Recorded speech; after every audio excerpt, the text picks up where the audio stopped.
Hello friends, जय जगन्नाथ। सांग मैंने मन रखु बही जाइथिबा पानी बाहरी जाइथिबा कथा बीती जाइथिबा समय और चली जाइथिबा पिलादिन जते खोजिले भी जीवन में पुनश्च फेरी आसे नहीं। आज ब्रेकफास्ट मु खाइली रोटी सहित भेंडी आलू भजा आ ता सहित किछि छेना। आज लंच रे हेतला रोटी सहित मिक्स भेज तरकारी ता सहित किछि सलाड हेतला आ टिके कांकड़ भजा को मु खाइली। संध्यारे मो भाई मो पई किछि मोमोस आनथिला मार्केट रू किछि पनीर ता सहित भेज मोमोस मध्य थिला आ किछि चटनी मध्य आनिथिला। एठी आपण माने देखि पथबे छोट छोट मका मंजी परिका अछि। याकू होइथांदे आम आड़े गंगई खई गोटे गरम कढ़ी रे याकू पकेकी गोटे घोड़णी साइज रे घोड़े दिएथिला। पूरा पॉपकॉर्न परिका फुटुथिला। माँ एठी गंगई खई को भाजुथिले आउ पूरा पॉपकॉर्न परिका ही साउंड होतला।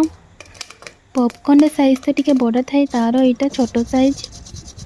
आम आड़े तो याकू गंगई खई कही थांदे।